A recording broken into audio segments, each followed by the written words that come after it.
Saya menyusul. Terima kasih Yang Mulia. Saya ada 3 pertanyaan kali ini. Kepada saudara saksi ahli, terus terang memang persoalan yang sangat serius di dalam persidangan ini adalah ada beberapa hal, terutama tentang kewenangan daripada Mahkamah Konstitusi. Oleh karena itulah kami mengajukan tadi ahli pertama Pak Khoir untuk membicarakan tentang dari tinjauannya dari secara teoritis, dan sekarang kita ajukan ahli sebagai ahli untuk membicarakannya itu dari sudut pandang empiris. Ternyata memang tujuan hukum yang disampaikan oleh Gustav Rahbruch tentang kepastian hukum, tentang keadilan dan kemanfaatan itu sampai sekarang masih tetap bergejolak dan tidak pernah secara bulat mencapai titik temu, sehingga harus diambil sikap-sikap tertentu untuk hal itu dalam prakteknya. Persoalan tentang kewenangan berwenang atau tidak sudah jelas kita atur bahwa adanya pertentangan adalah kalau ada hukum positif yang sudah mengatur secara legalitas, apa masih memungkinkan Mahkamah Konstitusi bisa mengambil alih perkara tersebut. Sementara dalam perkara-perkara yang dulu seperti TSM, sebelum adanya Undang-Undang Pemilu yang 2017, Mahkamah Konstitusi telah mengambil suatu terobosan tentang TSM karena pada waktu itu belum ada undang-undang yang mengatur tentang TSM itu sendiri. Dan akhirnya sekarang TSM itu sudah diatur dan dimasukkan di dalam ketentuan daripada Undang-Undang tahun 2017. Nah, dengan diaturnya ini, saya ingin meminta pendapat dari ahli, dari sudut empiris. Apakah atau bisa nggak ahli jelaskan atau tunjukkan di dalam persidangan ini aturan yang mengatur bahwa sebenarnya memang Mahkamah Konstitusi tidak bisa memperluas kewenangannya sendiri. Karena konotasi secara teoritis tadi sudah dijelaskan ahli itu tidak dimungkinkan. Tapi saya mau melihat adakah yang pernah secara empiris ahli melihat bahwa dia tidak bisa memperluas kewenangan itu sendiri dalam mengadili perkara yang seperti ini. Itu yang pertama. Yang kedua, terjadi juga suatu pemikiran-pemikiran, termasuk juga yang didalilkan oleh dari pihak pemohon, tentang soal PJ. Seakan-akan bahwa penunjukan PJ-PJ ini dibuat sedemikian rupa untuk tujuan tertentu, yaitu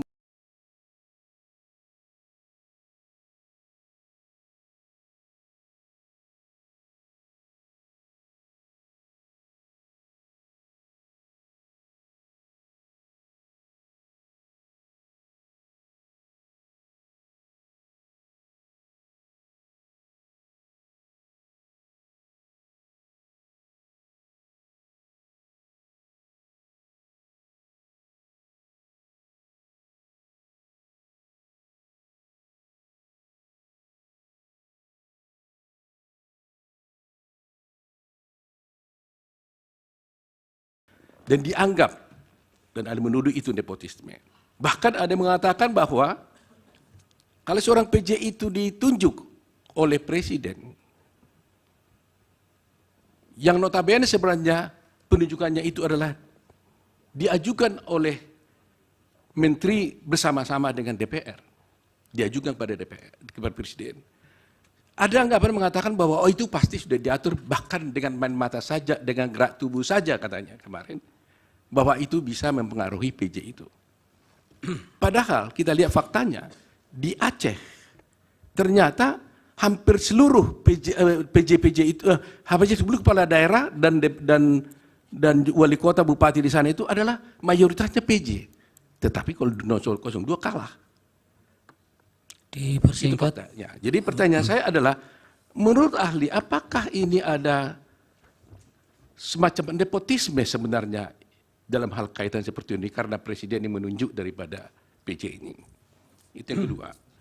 Yang ketiga, yang terakhir, masih tetap menjadi persoalan tentang apa yang dikatakan apakah pilkada dan pilpres ini merupakan 2 rejim yang berbeda.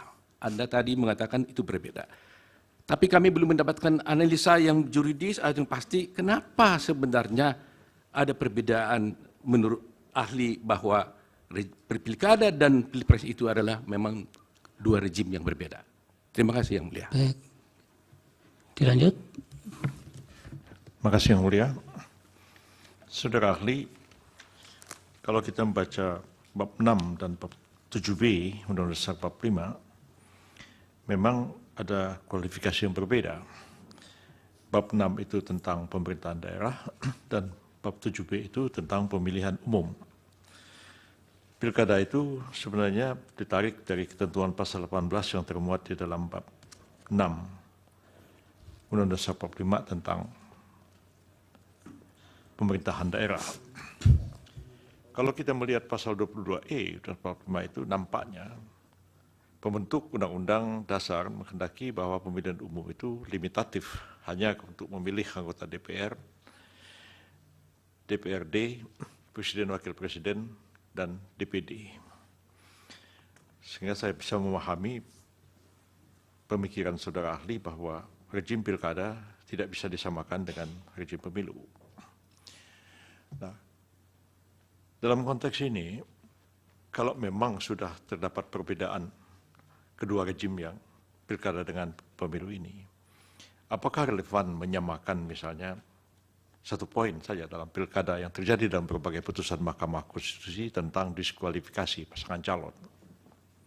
Diskualifikasi calon seperti kasus Bovendigul misalnya. Sementara sampai saat ini belum pernah Mahkamah Konstitusi mendiskualifikasi pasangan calon presiden dan wakil presiden, tapi itu dimohon oleh kedua pemohon dalam perkara ini. Menurut pendapat ahli, apakah diskualifikasi dalam pilkada itu dapat begitu saja diterapkan untuk pemilihan umum presiden dan wakil presiden? Tolong dijelaskan argumentasi yang dapat saudara kemukakan. Yang kedua terkait dengan penjabat-penjabat kepala daerah ini. Tadi dikemukakan peraturan Menteri Dalam Negeri nomor 4 tahun 2003 yang menjadi dasar tentang tata cara penunjukan penjabat-penjabat kepala daerah yang ketika dimunculkan nampaknya tidak banyak perdebatan, tapi sekarang jadi perdebatan. Tentu ini adalah latar belakang politik, bukan sekedar perumusan norma prosedur penunjukan PJ-PJ di dalam Peraturan Mendagri nomor 4 tahun 2023 itu. Menurut pendapat saudara ahli, apakah memang dengan rumusan-rumusan yang ada di dalam Permendagri nomor 4 tahun 2023 itu memang dimungkinkan atau membuka peluang bagi presiden untuk menggunakan ketentuan-ketentuan itu untuk kepentingan politiknya sendiri, seperti misalnya anggapan bahwa Permen Dagri nomor 4 2003 itu dapat digunakan oleh presiden dalam menunjuk pejabat-pejabat kepala daerah yang bersimpati atau dapat memberikan dukungan bahkan lebih jauh akan memenangkan pasangan calon presiden nomor 2 Prabowo Subianto dan Gibran Rakabuming Raka. Mohon dijelaskan saudara ahli. Dari pemohon nomor 1. Terima kasih Yang Mulia. Pertanyaan pertama buat teman saya Haji Margarito Kamis.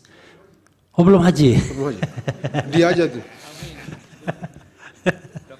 Tapi yang jelas hari ini hari Kamis, ya kan? Karena itu menyala beliau. Pertanyaan pertama adalah, tadi beliau mengatakan soal risalah, ya, risalah Undang-Undang Dasar 1945, proses amandemen, yang beliau katakan bahwa kalau kita lihat risalah itu beda antara pemilihan umum dan pilkada. Tadi begitu ya, kurang lebih ada Selamat Effendi Yusuf dan lain sebagainya. Ini ada risalah, ini ada putusan MK. Putusan terakhir tentunya yang kita acu. putusan tahun 2022 nomor 85. Kalau ada dua hal itu, kita tahu kan itu short untuk interpretasi konstitusi. Kalau ada risalah yang Anda yakini dan kemudian ada putusan, mana yang akan Anda acu kalau Anda kemudian harus menafsirkan sebuah ketentuan? Itu satu. Yang berikutnya adalah Anda mengatakan bahwa tidak ada ketentuan lain di dalam undang-undang pilkada itu soal penentuan penjabat. Pokoknya presiden bisa menggunakan implied power-nya untuk menunjuk siapapun yang dia mau. Begitu ya? Kurang lebih. Pertanyaan saya, apakah soal penjabat ini eksis juga ketentuan pasal 18 yang mengatakan gubernur, bupati, wali kota dipilih secara demokratis? Ya, kalau demokratis kan tidak bisa sembarangan. Apakah eksis juga? Yang kedua, apakah tidak eksis juga, tidak eksis yang namanya tata kelola pemerintahan yang baik, good governance dan clean government dalam penunjukan setiap penjabat? Di situ kan ada juga prinsip-prinsip transparansi, terbuka dan lain sebagainya. Kemudian, bagaimana kalau seandainya ada perintah dari Mahkamah Konstitusi dalam putusan nomor 15 PUU 2022 ya, dan 67 2021 meminta pemerintah membuat peraturan pelaksanaan undang-undang pilkada yang transparan, akuntabel dan demokratis terkait juga dengan pembentukan atau pemilihan penjabat-penjabat tersebut. Apakah putusan tersebut diabaikan saja karena saya punya implied power sebagai Presiden Republik Indonesia? Itu pertanyaan saya, Pak yang belum haji, Saudara Margarito Kamis. Terima kasih. Dari yang lain cukup?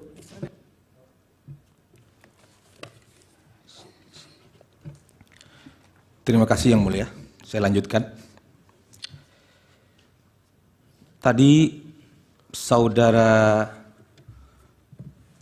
ahli menyatakan bahwa pilkada itu tidak bisa disamakan dengan pemilu. Padahal Mahkamah Konstitusi itu adalah final interpretation of Constitution, adalah tafsir final terhadap konstitusi adalah di Mahkamah Konstitusi. Baik dari putusan 55 sudah tegas Mahkamah Konstitusi menyatakan Mahkamah telah menegaskan bahwa tidak terdapat lagi perbedaan rezim pemilihan. Dalam perkara 85 pun ditegaskan bahwa tafsir atas UUD 45 yang tidak lagi membedakan antara pemilihan umum nasional dan pemilihan kepala daerah itu secara tegas. Kenapa masih ada perbedaan dengan tafsir yang sudah final dari Mahkamah Konstitusi? Itu pertanyaan pertama. Yang kedua adalah dalam penutup tadi seolah-olah Mahkamah dipaksa hanya mengadili angka-angka. Karena ini berbeda dengan pilkada, berbeda dengan apa, padahal dari tradisi putusan Mahkamah Konstitusi dari pemilu 2024, 29, 2014, Mahkamah juga mempertimbangkan hal-hal yang sudah bersifat kualitatif. Apakah forum ini akan memaksa kembali Mahkamah? Apakah ahli memaksa Mahkamah untuk kembali kepada Mahkamah kalkulator? Apakah ahli akan memaksa Mahkamah ketika kami menhujahkan, mendalilkan fakta-fakta ada pelanggaran serius terhadap konstitusi? Pelanggaran serius mana telah sungguh-sungguh merobek dan mengancam runtuhnya demokrasi konstitusional kita. Yang Mulia, saya ini adalah pelaku 98. Pertanyaannya Pak Wakil. Pertanyaannya adalah banyak penyimpangan hari ini terhadap spirit reformasi di depan mata adalah terjadinya mobilisasi struktur kekuasaan dari tentara, polisi. Pertanyaannya apa ini? Pertanyaan adalah, apakah Mahkamah Konstitusi dibiarkan ada pelanggaran yang amat serius terhadap konstitusi, ancaman terhadap demokrasi konstitusional kita? Apakah kemudian ancaman dari kampus-kampus untuk pengadilan jalan atau kita biarkan? Pertanyaannya berkaitan dengan hujah dari yang disampaikan oleh ahli yang kedua itu, Prof. Khair tadi, ada Khairi, berkaitan dengan darul mafasid muqaddamun alal jalbil masolih. Di depan kita ada nampak kerusakan yang luar biasa. Apakah ahli akan meminta Mahkamah Konstitusi untuk membiarkan kerusakan yang luar biasa itu? Itulah Ya, yang sudah cukup, mungkin ya. ahli jelaskan. Terima kasih. Baik, itu teman Pak Wakil Kamal pakai kacamata hitam sakit? Oh. Kalau sakit tidak apa-apa. Iya. Kadang-kadang kan anak muda suka hanya tampilnya kurang tepat. Ya, silakan dipakai kalau sakit. Dari pemohon 2. Ada yang mau ditanyakan? Ada yang mulia. Tapi agak kurang komunikatif saya dengan ahli Margarito ini karena ketutupan nama tiang ini, nama mimbar ini. Saudara ahli, kita sama-sama tahu adanya putusan MK nomor 90. Kemudian kita juga sama-sama tahu ada undang-undang tentang kekuasaan kehakiman. Di dalam undang-undang tentang kekuasaan kehakiman itu secara tegas dinyatakan seorang hakim apabila ada benturan kepentingan harus mengundurkan diri.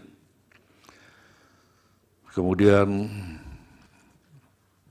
terkait dengan undang-undang, dan dalam undang-undang tentang kekuasaan kehakiman itu juga disebutkan bahwa hakim konstitusi juga adalah hakim sebagaimana dimaksud di dalam undang-undang tentang kekuasaan kehakiman. Oke. Kemudian ketua, sehingga lahirlah putusan nomor 90. Berarti putusan MK 90 itu selain melanggar undang-undang tentang kekuasaan kehakiman, juga kental sekali dengan nepotisme. Bahkan di dalam undang-undang tentang kekuasaan kehakiman itu disebutkan akibatnya bisa berakibat batal demi hukum, sehingga tidak perlu dibatalkan. Itu satu. Yang kedua, berdasarkan putusan MK yang itu tadi, yang saya sebutkan tadi, kemudian mendaftarlah pasangan calon nomor 02, nomor urut 02, yaitu Prabowo dan Gibran. Pada saat pendaftaran itu belum ada perubahan atas PKPU. Masih menggunakan PKPU sebelumnya yang kalau dilihat dari PKPU itu tidak memenuhi syarat, yaitu umur 40 tahun.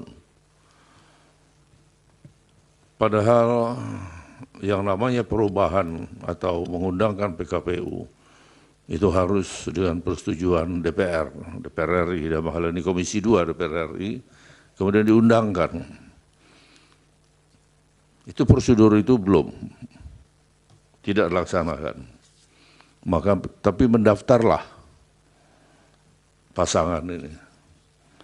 Terkait dengan hal itu, pertanyaan saya, kalau saya kaitkan dengan pernyataan dari Yang Mulia Hakim anggota Mahkamah Konstitusi, bahwa negara kita adalah negara hukum yang berdasarkan Pancasila. Ini dalam maknanya. Apakah saudara menganggap pendaftaran ini sah? Atau tidak boleh didiskualifikasi dengan berbagai alasan yuridis yang seringkali saudara pertahankan itu. Dan kita sering sekali berdiskusi, bahkan berdebat di berbagai stasiun televisi, saudara menyatakan hal itu. Nah, saya agak meragukan terkadang dengan pernyataan-pernyataan saudara ini. yang terkadang tidak konsisten. Seperti misalnya, pada tanggal 5 Maret 2024, saudara mengatakan bahwa Pilpres 2024 sama seperti Pilpres 2019. Berapa hari kemudian tanggal 22 April 2019, saudara mengatakan 2024, pelaksanaan pemilu kali ini jauh lebih buruk dari pemilu-pemilu sebelumnya, bahkan lebih buruk dari pemilu di era Orde Baru.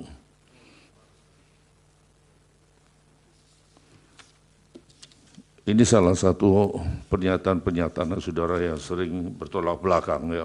Tanggalnya tadi Pak Henry. Kemudian Tanggalnya agak pertanyaannya, 22 April 2024 atau Maret yang terakhir. tanggalnya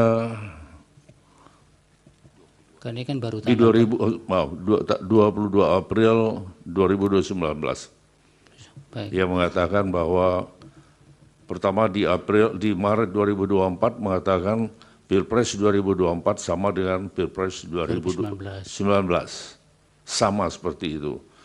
Tapi di 2019 dia mengatakan bahwa pelaksanaan pemilu kali ini jauh lebih buruk dari pemilu sebelumnya. Bahkan lebih buruk dari pemilu di era Orde Baru. Artinya, kalau kita lihat di sini, bahwa pemilu sekarang ini masih jauh lebih buruk. Iya. Ya. Oke. Lanjutkan. Tadi hanya salah penyebutan tahunnya. Baik, saya lanjutkan.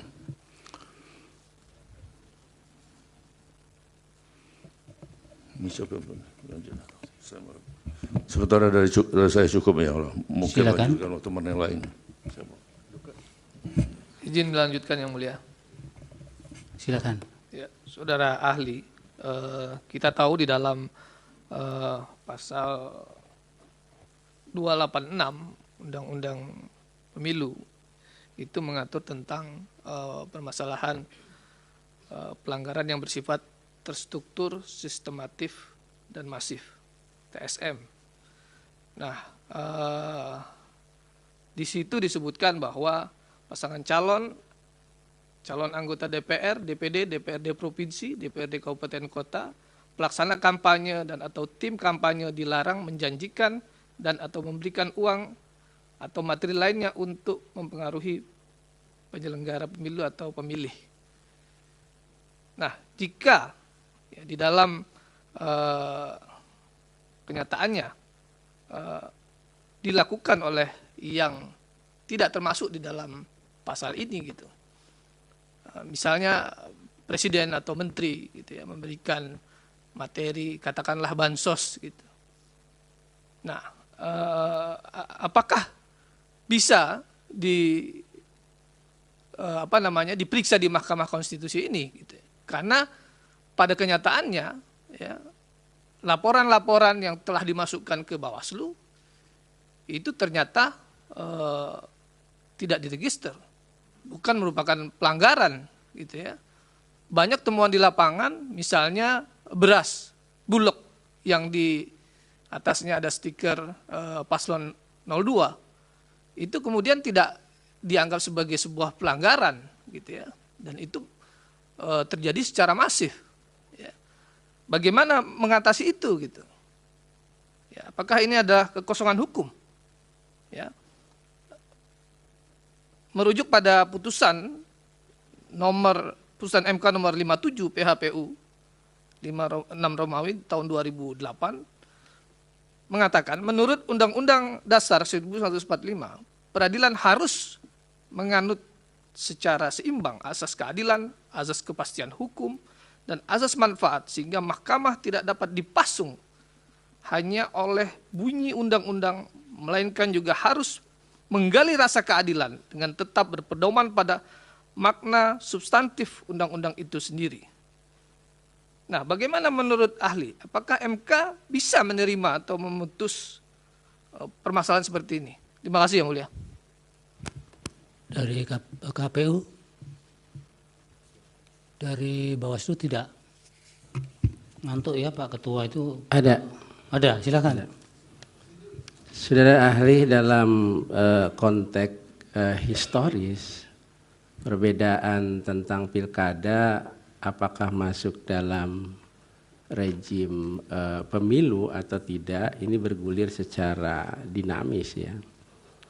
Pada mulanya memang Mahkamah Konstitusi menyatakan bahwa pilkada bukanlah pemilu, melainkan berada dalam rejim pemilihan yang dipilihnya secara demokratis.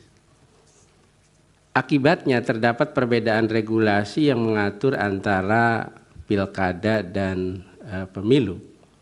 Sebagai pijakan bagi penyelenggara pemilu termasuk oleh Bawaslu yang tertuang lebih lanjut dalam peraturan Bawaslu. Namun dalam perjalanan terdapat putusan Mahkamah Konstitusi yang menyatakan bahwa pilkada merupakan rejim pemilu. Nah, dalam konteks ini, apakah Bawaslu sebagai lembaga yang mengawasi penyelenggara pilkada 2024 dapat menggunakan regulasi yang mengatur pemilu, bahkan undang-undang pemilu untuk menyelesaikan berbagai persoalan yang terjadi dalam pilkada. Nanti mohon ahli bisa pencerahannya dalam konteks perspektif historis yang tadi saya sampaikan. Demikian. Baik, dari Hakim yang mulia Pak Arsul. Terima kasih yang mulia Pak Ketua. Terima kasih Pak Dr. Margarito Kamis, sahabat saya ini, partner in crime. Gitu ya. Buat saya ikhtilafu umati rahmat. Perbedaan pendapat di antara kita itu rahmat, bukan laknat. Karena itu saya menghormati pendapat yang tadi disampaikan oleh Pak Dr. Margarito. Tetapi saya melihat memang konsistensi itu menjadi amat penting bagi seorang ahli.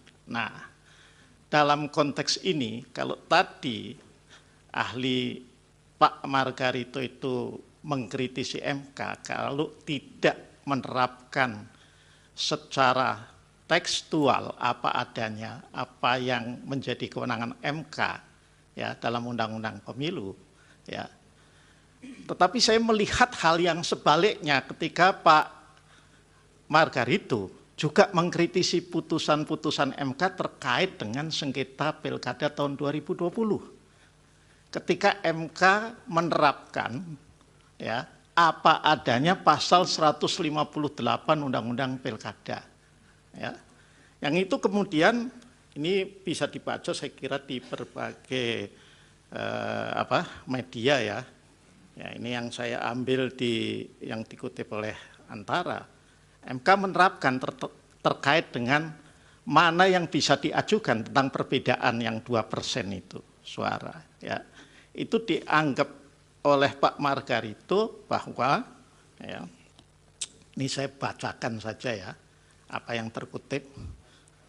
MK hanya pakai pasal 158 doang. Akhirnya begitu, seperti kemarin itu, berguguran semua, hari ini pun akan keguguran lagi. Akhirnya kecurangan tidak terdeteksi. Margarito pun mengingatkan MK untuk kembali ke hitohnya sebagai benteng terakhir para pencari keadilan dengan mengesampingkan pasal 158 itu. Harus dikesampingkan. Menurut saya sebetulnya tanpa perlu revisi pun MK atas nama keadilan berhak meninggalkan pasal itu. Nah, saya mohon klarifikasi ini perbedaan posisi yang diambil antara ketika mengkritisi putusan pilkada dengan mengkritisi putusan MK yang terkait dengan pemilu. Supaya clear bagi mahkamah agar keterangan ahli itu bisa punya nilai yang lebih kuat untuk dipertimbangkan. Terima kasih Pak Ketua. Para Barep. Ya, ini saya memang hari ini ditugasi untuk banyak bicara oleh Pak Ketua. Bobong ketemu para ahli, saya senang sekali ketemu Pak Margarito yang sering juga jadi ahli di mahkamah. Tapi ini kebetulan hari Kamis, mesti pendapatnya bagus. Mohon maaf Pak Margarito. Begini, jadi ada putusan mahkamah yang mengatakan bahwa tidak ada perbedaan lagi antara pemilihan umum, rezim pemilihan umum dengan rezim pilkada. Itu satu. Kemudian yang kedua, putusan mahkamah itu sebetulnya, kebetulan saya ikut memutus perkara itu.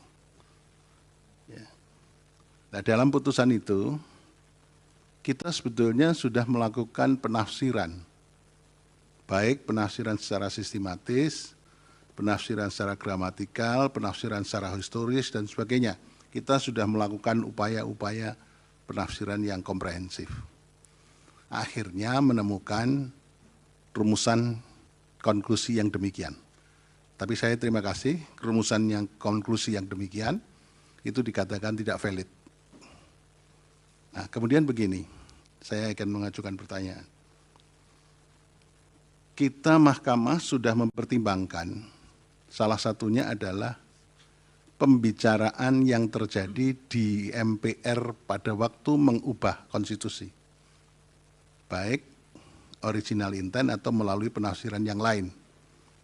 Nah, sekarang yang digunakan oleh Pak Margarito untuk menegasikan putusan Mahkamah Konstitusi itu menggunakan penafsiran original intent yang mengutip pendapatnya sahabat saya, almarhum Pak Slamet Effendi Yusuf. Nah, kalau menurut saya, apakah sekarang berdasarkan penafsiran-penafsiran itu kita sudah memutuskan dan mengkonklusikan begitu.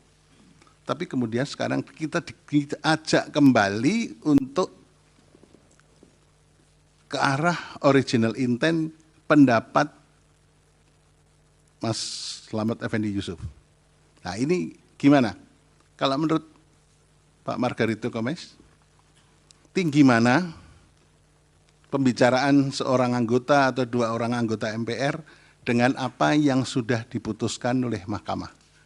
Karena putusan mahkamah dikatakan tidak valid, menegasikan atas dasar salah seorang pendapat salah seorang anggota MPR. Yang itu juga masih perdebatannya masih panjang. Ada original intent yang di pendapatnya Pak Dr. Haryono yang pernah jadi hakim Mahkamah Konstitusi, dan ada pendapat-pendapat yang lain yang kemudian sebetulnya sudah kita sarikan, akhirnya konklusinya sebagaimana putusan Mahkamah Konstitusi. Terima kasih. Terima kasih Prof. Dari Prof. Saldi. Terima kasih Pak Ketua. Pak Margarito. Halo. Jangan terlalu serius dengan catatan itu. Saya senang ya tadi Pak Margarito mulai dengan statement Prof. Yusril guru saya. Satu, nanti akan saya sambungkan. Yang kedua, sebetulnya kemarin ketika kita sudah melihat list nama yang diberikan oleh kuasa hukum pihak terkait, ada nama Pak Margarito, kita bilang semuanya seragam. Wah, ini hari Kamis besok nih pasti akan jauh lebih cemerlang pendapatnya Pak Margarito. Karena biasa jadi ahli di sini kalau hari Kamis itu kelihatan begitu. Tapi kalau hari-hari lain tuh enggak secemerlang yang hari Kamis itu. Karena ini kesesuaian nama dengan hari saja itu Pak Margarito. Saya masih ingat sebagai seorang murid Profesor Yusril, mungkin Pak Margarito belum mengambil semua ilmu beliau menurut saya.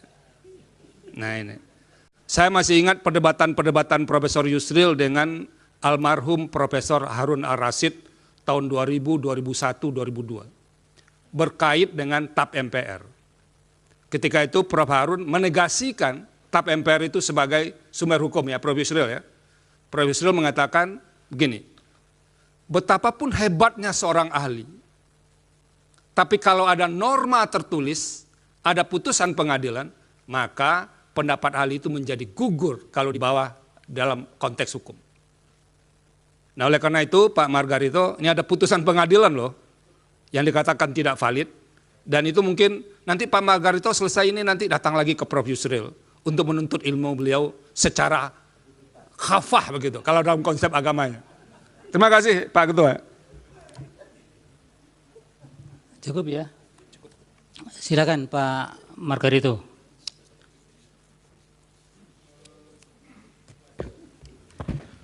Saya akan mulai dengan pertanyaan dari pihak terkait. Pak Oto, saya mulai dari situ ya.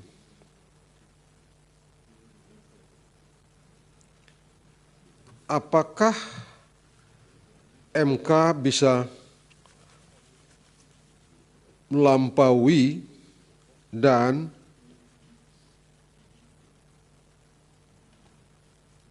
kewenangan yang sudah diatur oleh Bawaslu, bisa sudah diatur dalam apakah kewenangan-kewenangan yang telah dibagi kepada termasuk kepada Bawaslu bisa diperluas oleh Mahkamah Konstitusi dalam kasus Akuo. Saya berpendapat tidak. Yang sudah dibagi, misalnya itu ada laporan, ada pelanggaran proses, sengketa administrasi, misalnya, selesaikan di Bawaslu. Tidak ke MK.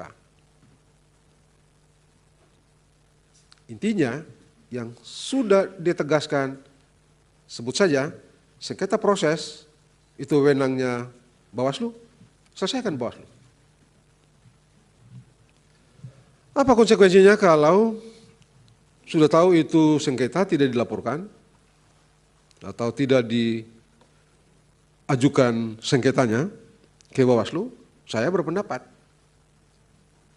orang yang merasa dirugikan itu melepaskan haknya, tunduk dan terikat pada seluruh konsekuensi hukum yang timbul dari akibat melepaskan hak itu. Begitu yang mulia. Satu.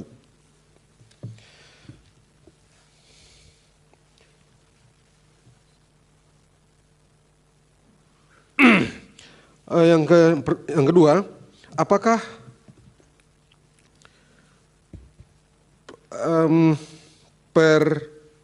pengangkatan penjabat-penjabat gubernur, bupati, dan wali kota itu dimaksudkan untuk memenangkan, sebut saja, Pak Prabowo dan Pak Gibran dalam Pilpres? Saya berpendapat tidak. Bagaimana caranya memenangkan orang itu dengan cara mengangkat pejabat gubernur, terus Pak Prabowo dengan Pak Gibran menang? Bagaimana caranya? Satu. Yang kedua, ini perintah undang-undang. Kalau tidak diangkat karena takut nanti penjabat-penjabat itu akan memenangkan atau menyalahgunakan wewenang atau apapun yang dapat disebut atau disamakan dengan itu, terus tidak diangkat hanya karena takut jangan dituduh untuk memenangkan Pak Prabowo dengan Pak Gibran. Terus apa yang mesti dilakukan? Dan kalaupun terjadi dalam kenyataan real, konkret, itu terjadi tindak tanduk yang dinilai menguntungkan, tindak tanduk itu harus diperiksa. Tidak boleh ngomong-ngomong, harus diperiksa oleh aparatur yang diberi wewenang untuk memeriksanya. Sepanjang tidak ada itu, kalau urusan persepsi, oh silakan aja. Karena politik kan urusannya persepsi. Dalam hukum urusannya bukti. Supaya orang itu kita dapat secara meyakinkan secara hukum mengkualifikasi tindakan orang itu sebagai tindakan yang memberikan keuntungan kepada, sebut saja 02, pasangan Pak Prabowo dengan Pak Gibran, maka itu orang harus diperiksa. Kalau tidak diperiksa, Anda terima. Kalau cuma ngomong-ngomong, nggak bisa ngomong. Ngomong-ngomong itu tidak punya nilai apa-apa. Jadi sekali lagi, apalagi misalnya ada kenyataan empirik sebagaimana disebutkan oleh Pak Oto tadi,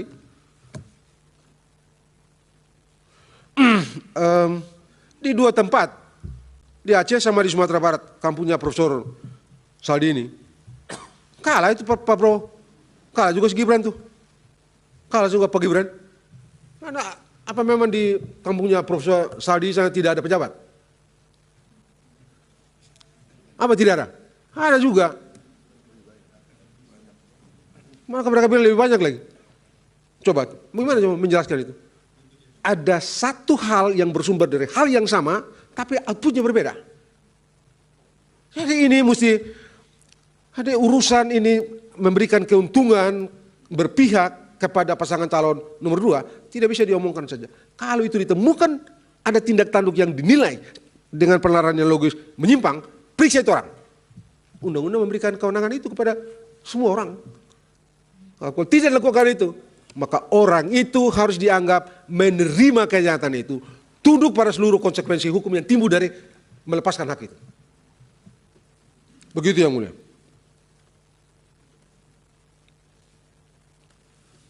Yang ketiga, ini sekaligus dengan Pak, karena secara substansial ini relevan dengan pertanyaan yang mulia Profesor Arief. Ini soal pilkada dan pemilu nih.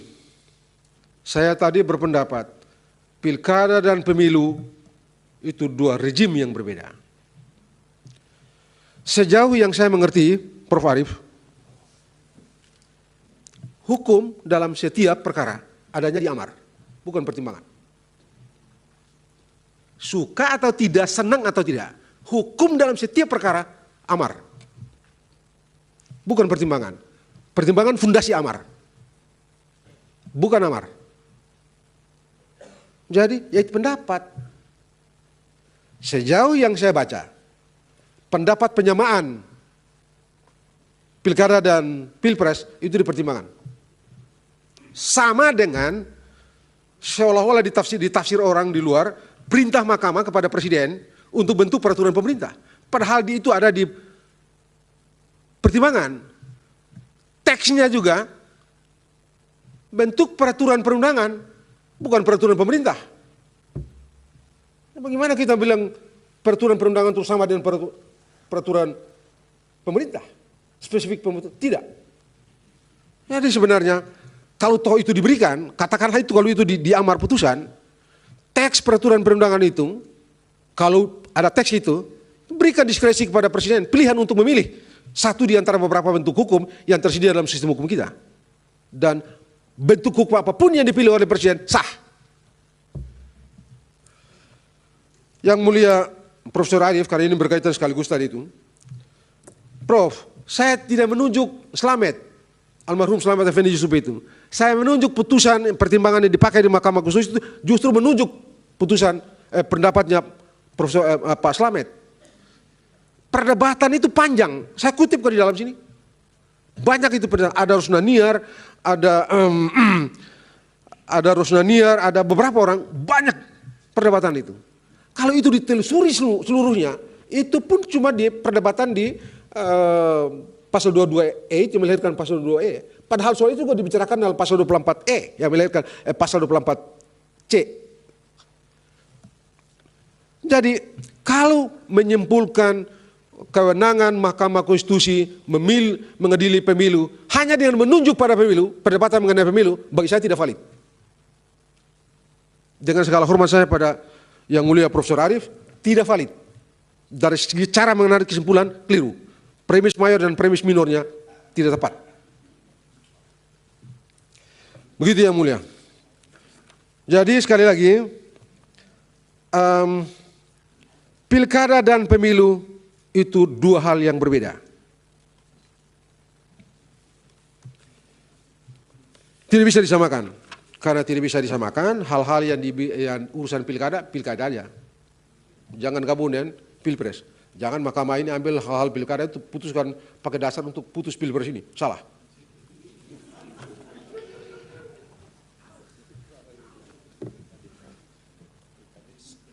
Oh, nanti, nah itu dia, jangan-jangan satu waktu ini pemilihan kepala desa dibawa juga ke sini.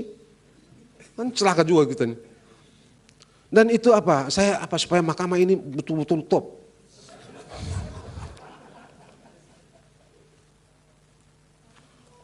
Oh iya, soal urusan diskualifikasi ini.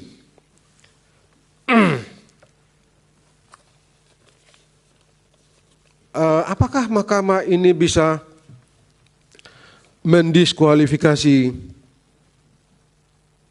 pasangan calon. Sebagai orang hukum, apa dasarnya? Apa dasarnya? Orang itu tidak memenuhi syarat? Ataukah pelanggaran-pelanggaran itu sedemikian kacaunya dan tidak bisa dibicarakan? Konkret, bawa ke sini buktinya. Saya tahu di pilkada, di beberapa pilkada saya jadi ahli, memang sempat diperiksa itu. Beberapa hal yang sebenarnya masuk dalam proses diperiksa di sini, tapi itu konkret. Saya tidak usah sebut yang spesifik.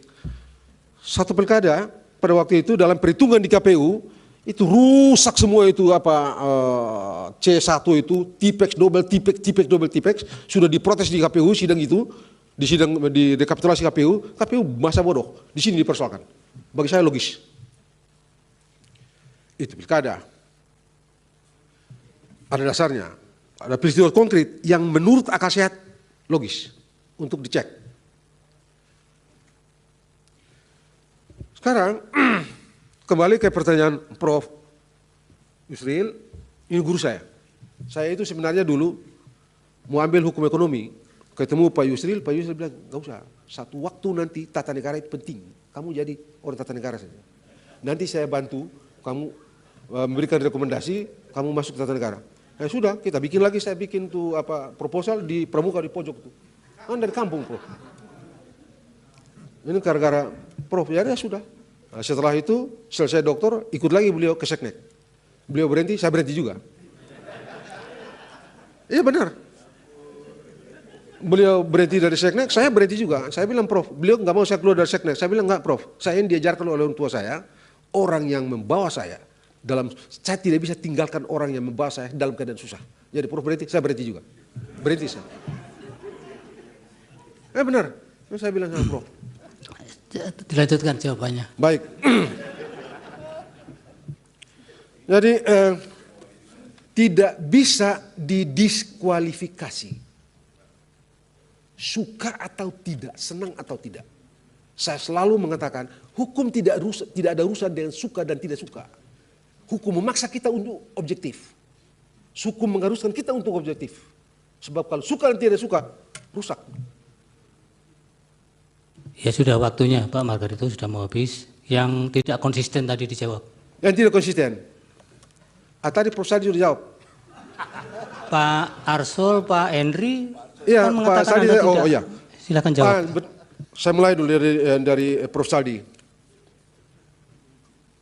Apakah dengan pendapat saya itu Mahkamah berubah? Mahkamah berubah. Apakah dengan pendapat saya itu Mahkamah berubah? Tidak kan? Apakah dengan pendapat saya itu norma berubah? Tidak. Saya mesti berpendapat. Dan karena itu saya ikuti. Karena tidak pernah berubah tadi pun ya sebegini sifat saya, sikap saya. Tidak berubah. Saya kan di perdebatan mengenai putusan MK 90 itu, saya bilang mau 1000 sarjana hukum mengatakan putusan itu tidak sah. Sah itu putusan. Putusan itu bisa dikoreksi dengan putusan. Tidak ada dengan cara lain. Jadi begitu Prof. Saldi.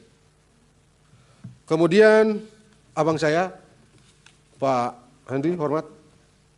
Yang terakhir itu 1000% bohong. Salah itu. Itu orang bolak-balik itu. Tidak. Yang saya bilang pilkada 2024 lebih buruk itu 1000% bohong. Orang ngarang-ngarang itu. Kalau Pak Henry sangkal itu, maju ke depan, kita berdua ambil Al-Quran sumpah. Siapa yang bohong, mati dia. Keluar dari sini mati. Karena itu bohong itu. 1000% bohong. Tidak. Ya sudah, kalau tidak. Saya bilang pemilu 2024 itu jauh lebih baik dari pemilu 2019, betul. Kalau itu tidak perlu disumpah. Tidak perlu disumpah, ada itu. Kemudian tadi yang terakhir ya Pak Kamal tadi, Pak Kamal tadi, begini, urusan negara hukum demokratis naik dan turun itu urusan persepsi, sangat persepsi. 2019 juga kami juga berpendapat sama ini, negara ini tenang-tenang aja nih. Jadi soal persepsi aja, demokrasi pemilu ini akan begini-begini, demokrasi akan runtuh, enggak lah, tidaklah. Ada pemilu jauh lebih buruk, tapi tidak seperti ini. tidak mengakibatkan negara hukum turun kualitas. Enggak.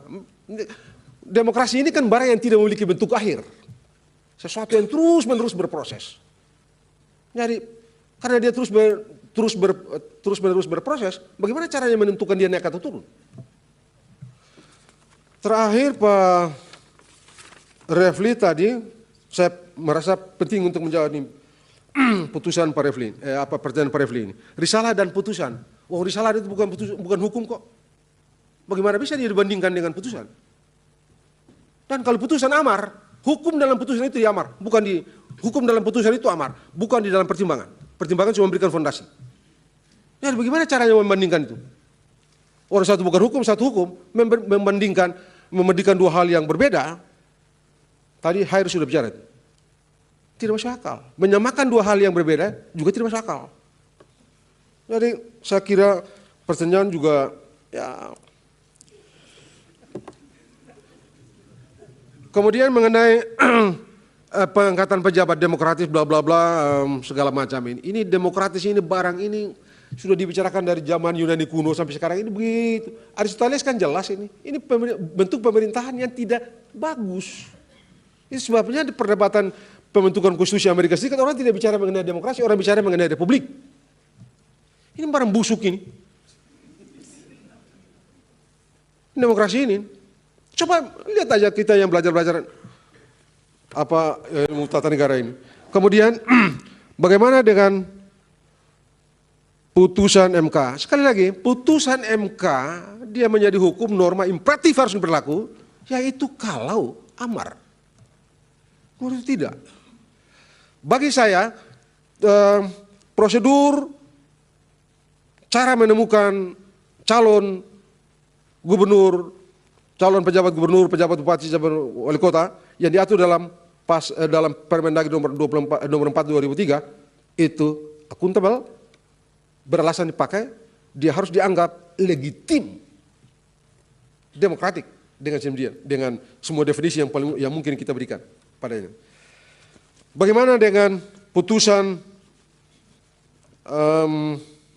Saya kira Bang Kamal, saya kira tidak ada yang tidak ada yang terlalu. Oh terakhir, saya kira penting untuk tadi satu pertanyaan tadi Pak Henry tadi soal putusan nomor 90 yang begini. Saya mau singkat aja nih. Kalau mau sederhana, ada atau tidak ada PKPU yang mengatur syarat itu, tetap saja ada syarat. Mengapa? Karena syarat itu diatur dalam Undang-Undang 7/2017. Dan dalam ilmu hukum, saya cukup percaya, Bapak-Bapak yakin, Bapak-Bapak tahu, kalau dasar hukumnya berubah. Syarat itu diatur dalam pasal 169. Pasal itulah yang diuji di sini. Dan diberi tafsir berbeda. Hukumnya berubah, dasarnya berubah. Hukumnya berubah. Kalau tanya bilang itu belum bikin PKPU dan segala macam terus pendaftaran Pak Gibran, pasangan Prabowo Gibran itu tidak sah. Banyak sekali yang tidak sah di Republik ini, Pak. Banyak sekali. Mahkamah Konstitusi ini 2 hari menjelang putusan, menjelang coblos pada waktu 2009, bikin putusan pakai KTP kan, Pak Rusani, berubah putusan, KPU ubah tuh putusan? Tidak. Pak Yusril dulu uji undang-undang imigrasi, turun selesai, beres, sah. Bang Magdir uji undang-undang soal sumber daya yang lain diputus ini, langsung berlaku kok. Tidak ada. Jadi sudah, kan Pak. yang paling pokok begini, di undang-undang dasarnya berubah, hukumnya berubah, dasar hukumnya berubah, pendaftaran sah. Kenapa tidak disengketakan? Sudah kalah baru ribut. Sudah ya, Kan waktunya nggak sudah fair habis juga. Pak Nah, saya kira Margarito. itu. Jadi Satu lagi yang mulia, saya punya jawab. Yang mulia, tadi pertanyaan dari yang mulia Hakim Arsul Sani belum jawab berkaitan dengan konsistensi ahli. Oh iya. Ya, penting saya kira untuk dijawab itu. Sudah tadi. Kan tadi Sudah jawab tadi, oleh Pak. jawab oleh Prof. Sali tadi. Saya punya yang mulia. Yang Udah. dari pemohon 2 yang 286. kedua tadi, coba diulang lagi supaya cepat, singkat saja. Ya, adanya kekosongan hukum di perkara TSM itu. Tidak, Yang saya tidak pelakunya- menganggap ada kekosongan hukum. Sama sekali Ya, ya. tidak menganggap ada kekosongan hukum. Baik, karena ahli itu kadang-kadang kalau tidak yakin melipir-melipir ditinggal itu. Nah, yang digas itu yang betul-betul dia kuasai itu. Itu ahli di mana-mana begitu. Ah, ini Pak Toyo juga ini. Aduh. Ini belum tidur Pak Toyo dari jam 3. Oke. Sekarang tadi panggil saya tidur di luar Iya. sana. Waktunya sudah habis, jadi tidak ada dialog lagi. Baik. Tapi yang paling penting Pak Margarito bahwa putusan MK itu satu kesatuan antar pertimbangan dengan amar. Itu supaya publik tahu. Tidak ada lagi waktu untuk Enggak fair membantah juga itu. Silakan, waktu sudah habis. Terima kasih Pak Margarito. Mudah-mudahan keterangannya bermanfaat untuk pengambilan putusan ini. Amin. Makasih Sebelum banyak. Pak Margarito meninggalkan tempat, saya izin Pak Ketua. Saya mengatakan 1-2 patah kata. Pak Margarito, terima kasih atas nasihatnya kepada Mahkamah supaya Mahkamah Konstitusi top. Terima kasih banyak. Assalamualaikum warahmatullahi wabarakatuh. Waalaikumsalam.